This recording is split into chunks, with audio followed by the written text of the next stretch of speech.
Time is the only resource that we can't get more of, and I want to commit as much time as possible to putting out content that helps more people just like you. The only way that I can do that is if you like, comment, and subscribe to this video. Please give me feedback and help me help you. We're moving and we're grooving. So this morning, I'm going to try to talk about a little bit of stuff, a little bit of important stuff. Number one thing I'm going to talk about is the time money matrix as I see it. I've been trying to make this into like some sort of chart or something, but I can't really. I just want to explain the evolution of marketing for an agent that's starting out. In the beginning of time, in the beginning of your time as an agent, you have a lot more time than money. For most people, if you have a whole lot of money already, I mean, that's just a whole different story, But if you have, even then, if you don't have a lot of income, but you have some money, you don't want to just go blow all your money. I've seen guys in the industry come in and they'll have like 50 grand and then they'll just dump it into something that failed miserably because they don't understand how to spend it. Marketers will spend your money if you tell them you had it, so be careful. But in the beginning, you have a lot of time and not a lot of money. What I'm talking about is like when I was in the Marine Corps and I was 19 years old and I wasn't making a lot of money, when my truck would break, I didn't know nothing about trucks, but I would figure out how to fix my own truck. I was changing my spark plugs, I was changing my own oil, I was doing all these different things to utilize my time because I needed that money to be saved and I had a lot of excess time. Then, I would do things like, fix things around the house that now I would probably just pay somebody to do because my time is more valuable. Even to the point, like eventually it changed to where like we started hiring house cleaners and having people do laundry and things for us, which sounds bougie like Pete says about it, but it gets to the point where it is a time equation. If you get to the point where you're making $2,500 an hour or something crazy like that, then you don't want to be at home folding clothes when you could go talk to somebody and net, an average of $2,500 an hour. When you could pay somebody $120 or $130 a week to come and do that for you, why would you do that? It's a time money matrix. Just like when we talk about leasing cars versus buying cars, is leasing cars actually going to save me money? I don't know, but I'm probably going to get brand new cars that way and have a whole lot more mechanical issues that I don't have to spend time fixing. So that's kind of what I'm talking about. You have a lot of time in the beginning. You do these things. It's the same concept for marketing. In the beginning, you have a lot of marketing time. So you need to be working your warm market. You need to talk to everybody. You need to tell everybody what you're doing. Be nice about it. Don't be like, a goofball. Be like, hey, that's nice what you have going on in your life. I'm selling insurance. What insurance do you have? I just mean letting everyone know that you're having a new opportunity. You're pursuing a career in insurance because you're trying to get out of like the grind, like talking, like Mike over here. He's trying to transition from backbreaking labor every day to something that will allow him to build, a lifetime of income or hold coming out of the school system. The world needs teachers, but he's decided, you know what? I think I don't want to be this forever because the reward isn't great enough for the amount of energy I'm having to put into it. So when you make that decision to transition, you need to let people know about it, and not in a braggadocious or a jackass way, but just let everybody know, right? So that's one of the easiest things you can do.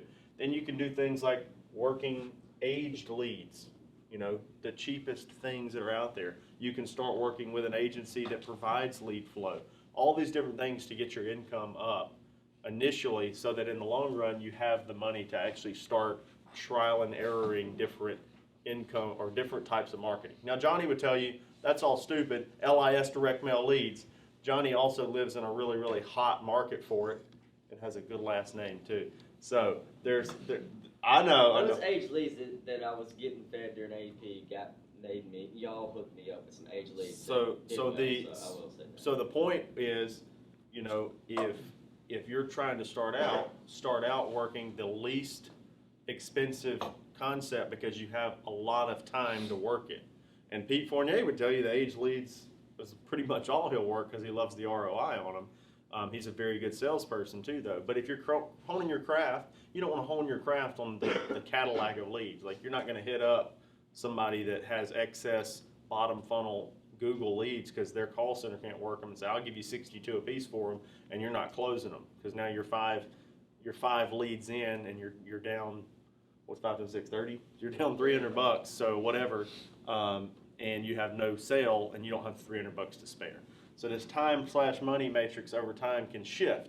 Then there's the reverse side of it is eventually it flips. Eventually you flip and you have more money than time. So what happens? You start outsourcing those things that I was talking about in your personal life, but you also start to outsource marketing and lead flow or sales itself. You start to scale because you technically have unlimited time if you can utilize other people's time to replicate yourself, right? So if you get to the point where you're like, okay, I'm doing this, maybe it's, and this is a real uncomfortable thing for a lot of people. I've talked to several people that are making really large incomes in our industry that won't even hire like an assistant because it's like, oh, I gotta pay $30,000, $40,000 for that. I'm like, you're making $500,000 a year. Like, I mean, you don't want to, cut $30,000 or $40,000 out of that to start hiring somebody else to help offload some of these tasks so that you can then take that time and make more money. Or even if you don't want to make more money, hey, $500 to $450 for 2/3 of the time I was spending making it before. Like, it just gets to the point where it's like, what are you thinking?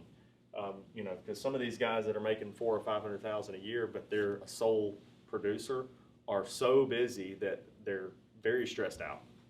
But they don't know how to escape that process. But there comes a point where you have more money than time and you have to flip it. You start wanting to hire quality leads. You don't want to work the lowest quality leads out there. This got into our clubhouse discussion last night with Ron, Ray, and Pete, talking about how Pete wanted to do age leads, but Ron was like, I like seminars, but it's longer form lead flow for Ron. But the thing is, Ron doesn't want to work a bunch of unqualified, unwanting leads. He just wants people to come to him. And I get it. He's gotten to the point where he's like, my time is valuable. I want to spend it with people that want to spend it with me. So you just have to understand, like, you can't have it both ways. Sometimes you have to make that shift over a long period of time. And it's not 3 months, 4 months, 5 months. It's a compounding, build that shifts slowly over time. Got it? Okay, so that's something I wanted to talk about this morning. And now, like always, we're going to try to get into some role playing. And if anybody in the comments could come up with a way. Who's commenting? Nobody's commenting.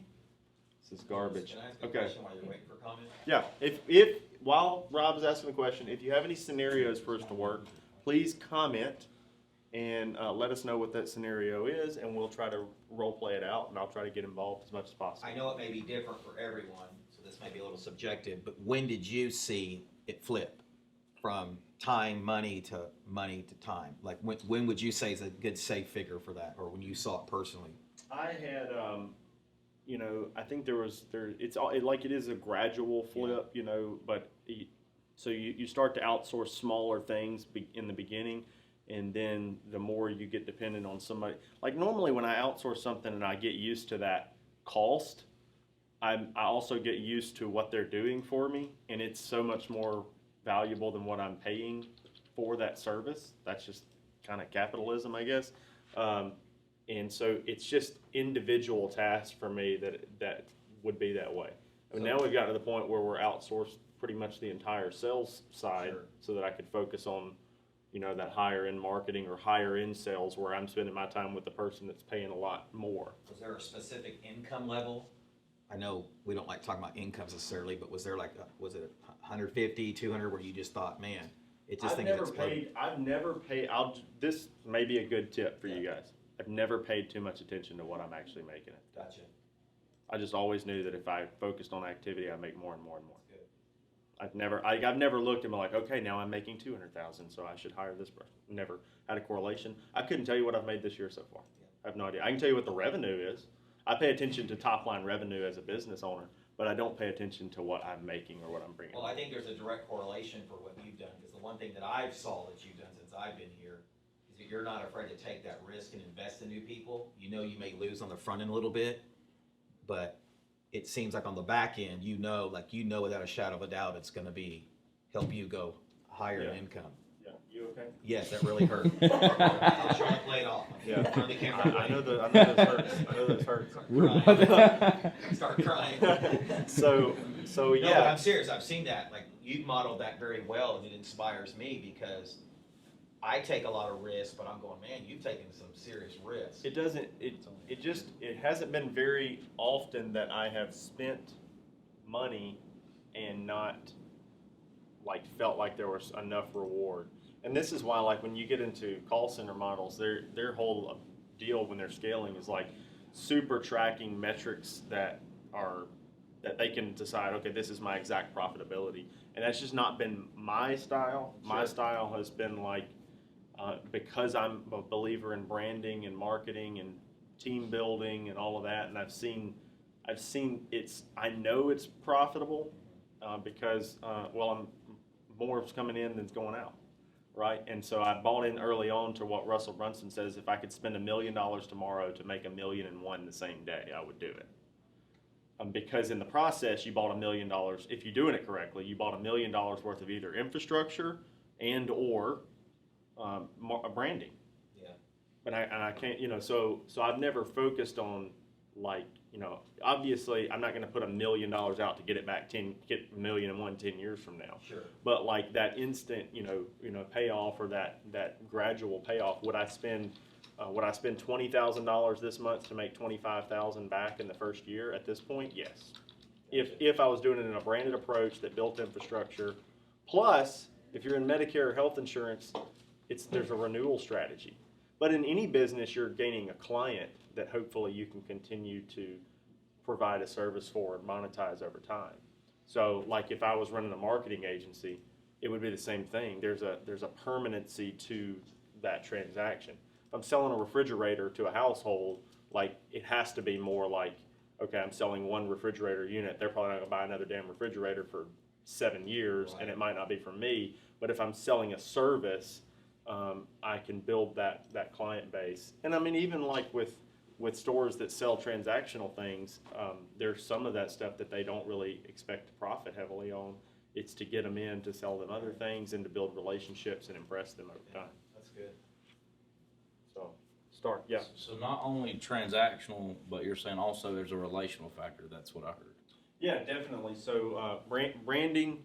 So if you're bringing in revenue, so like when I count profit margin, I'm also counting the cost of doing business. So if I have to hire a Rob to sell a product, then I'm spending X amount on marketing to get this person in, and then the person becomes a client, but then I have to pay Rob, for his service, and then whatever other factors go into that, and then I say, okay, if I just broke even in the first year on that person, even if I'm not thinking about the renewal side of it, I'm thinking, okay, now this person has hopefully become an advocate for us.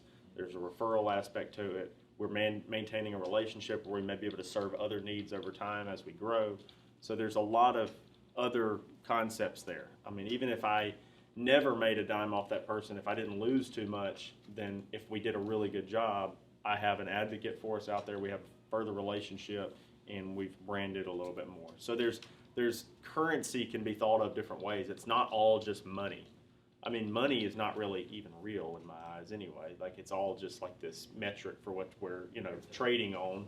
I was listening to this thing this morning with Rob Luna was on Brad Lee's podcast and was talking about fiat currency and crypto really aren't that different anymore. Like, there is no real backing to it. So I do believe, like, when we were trading on it, like, this is why people will tell me, what if Medicare for All sign? Which I don't really believe is a real, in the way that they've perpetuated it, is not like a real thing currently. But even if it was, if I've bought attention and built a brand and know people, I'm able to pivot because what I own is attention and infrastructure.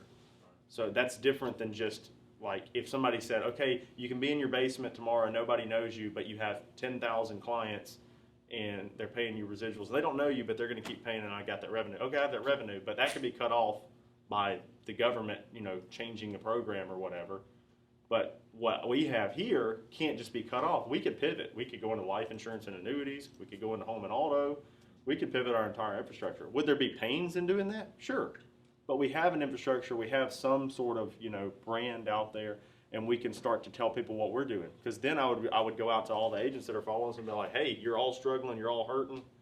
This is what we're doing to pivot, and this is what you should do. So then I'm also coaching other people how to get through that. So you have to understand monetization can be in the form of attention, infrastructure, branding, and money. And the money is what I can spend today, but I can spend that to grow. And we spend an increasing portion of our revenue on growth right now, because growing and scaling is fun, and I like hanging out with all you guys. Are there any questions now? No, we're big fat losers today. Well, that's okay. Everybody out there, I hope this was entertaining. I'm not going to have anybody come up here and role play unless somebody comes up with scenarios. So hopefully you come with them tomorrow, and I hope you enjoyed this. If you have any questions you'd like us to cover in our morning meetings, please comment in the group or anywhere, message us. However you want to reach out to us, there's a billion ways. So talk to you soon.